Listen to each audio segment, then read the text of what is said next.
भगवान शिव की भक्ति करने वाले प्रत्येक व्यक्ति को संसार की सभी वस्तुएं प्राप्त हो सकती हैं। शिव जी अपने भक्तों की समस्त मनोकामनाएं पूरी कर देते हैं। हमारे शास्त्रों में बहुत से पुराण लिखे गए हैं, जिनमें से एक बहुत ही प्रमुख पुराण है शिव पुराण। शिव पुराण के अनुसार नियमित रूप से शिवलिंग का पूजन करने वाले व्यक्ति के जीवन में दुखों का सामना करने की शक्ति प्राप्त होती है।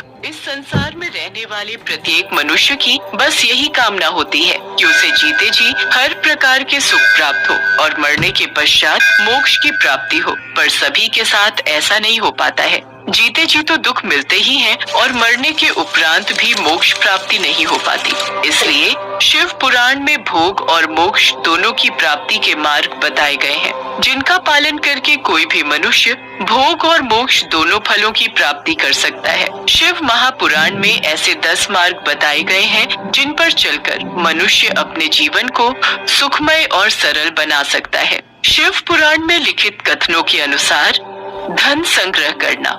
धन हमेशा सही रास्ते पर चलकर कमाना चाहिए और उसका संग्रह करना चाहिए। अपने धन को 3 भागों में बांटना चाहिए, जिसमें पहला भाग धन वृद्धि में यानी कि धन को जोड़ने में, धन का दूसरा भाग धार्मिक और परोपकारिक कार्यों में लगाना और धन का तीसरा भाग अपने जीवन यापन में खर्च करना। क्रोध का त्याग। क्रोध व्यक्ति का सबसे बड़ा दुश्मन है। अपने क्रोध और आवेश में अक्सर हम वो बातें बोल जाते हैं जिसका बाद में हमें पछतावा ही होता है। इसलिए क्रोध कभी नहीं करना चाहिए और न ही क्रोध उत्पन्न करने वाले वचन बोलने चाहिए। क्रोध से विवेक नष्ट हो जाता है और विवेक के नष्ट होने से जीवन में कई संकट खड़े हो जाते हैं। भोजन का उपवास। जिस प्रकार भोजन से शक्ति प्रदान होती है, उसी तरह व्रत से भी शक्ति का संचार होता है। इसलिए हफ्ते में 1 दिन तो व्रत रहना चाहिए। यदि न रह पाए तो शास्त्रों में शिवरात्रि का व्रत रखना विशेष माना गया है। इससे भगवान शिव की कृपा बनी रहती है। शिवरात्रि व्रत करने से व्यक्ति को भोग एवं मोक्ष दोनों ही प्राप्त होते हैं और महान पुण्य की प्राप्ति होती है। पुण्य कर्मों से भाग्य उदय होता है और व्यक्ति सुख पाता है। संध्या काल का समय। सूर्यास्त का समय यानी शाम का समय भगवान शिव का समय होता है। इस समय शिव अपने तीसरे नेत्र से तीनों लोक देख रहे होते हैं और वे अपने नंदी गणों के साथ भ्रमण कर रहे होते हैं। इसलिए इस समय व्यक्ति को सत्कर्म करने चाहिए। पूजा पाठ, सत्संग या दान पुण्य करना चाहिए। संध्या काल में यदि कोई व्यक्ति कटु वचन कहता है, कलह क्रोध करता है, तो वो व्यक्ति पाप का भागी बनता है।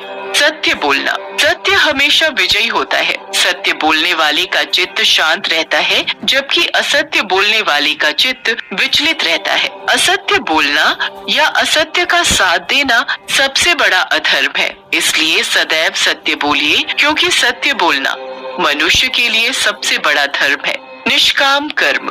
प्रत्येक व्यक्ति को अपने कर्म करने पर ध्यान देना चाहिए, न कि होने वाले परिणाम पर। यदि हम कार्य करने से पहले ही परिणाम के बारे में चिंता करने लगेंगे, तो कार्य कभी भली प्रकार से संपन्न नहीं हो पाएगा। निष्काम भावना से किया गया अच्छा कर्म ही हमें सफलता के मार्ग पर ले जाता है। हमें अनावश्यक वस्तुओं का त्याग करना चाहिए, क्योंकि हमारी अनावश्यक इच्छाएं ही हमारे दुखों का सबसे बड़ा कारण है। मनुष्य की अनैतिक इच्छाएं क्रोध, काम, ईर्ष्या और अहंकार को जन्म देती हैं। अनैतिक इच्छा हमारे मन को विचलित करती है। जो व्यक्ति अनावश्यक इच्छाओं के जाल में फंस जाता है, वो अपना जीवन नष्ट कर लेता है। अतः अनावश्यक इच्छाओं को त्याग देने से ही महासुख की प्राप्ति होती है। मोह का त्याग। मोक्ष की प्राप्ति के लिए सांसारिक मोह माया का त्याग जरूरी है। इस दुनिया में प्रत्येक मनुष्य को किसी न किसी वस्तु, व्यक्ति या परिस्थिति से आसक्ति या मोह हो जाता है और यही मोह भय और पीड़ा को जन्म देता है। मोह मनुष्य में विवेक को जागृत नहीं होने देता, इसलिए मोह माया का त्याग जरूरी है। सकारात्मक कल्पना। शिव जी कहते हैं कि कल्पना ज्ञान से भी अधिक महत्व रखती है। जो व्यक्ति जैसा विचार और कल्पना करता है, वो वैसा ही हो जाता है। ध्यान करें, सकारात्मक सोच रखें और जब भी करें अच्छी कल्पना ही करें। पशु नहीं, आदमी बनो। मनुष्य का जन्म लिया है तो मनुष्य बनो, न कि पशुओं जैसा व्यवहार करो। मनुष्य में जब तक राग, द्वेष, ईर्ष्या, वैमनस्य, अपमान तथा हिंसा जैसी वृत्तियां रहती हैं, तब तक वह इंसान नहीं बल्कि एक पशु के समान है। जो पशु है वो अपने पशु कर्म करता है, लेकिन मनुष्य को तो मानव कर्म और व्यवहार करना जरूरी है। यदि व्यक्ति शिव पुराण में लिखी इन बातों पर अमल करने लगे तो भगवान शिव का आशीर्वाद सदैव उस व्यक्ति के ऊपर बना रहता है और उस व्यक्ति का जीवन सफल हो जाता है और अंत में मनुष्य को मोक्ष की प्राप्ति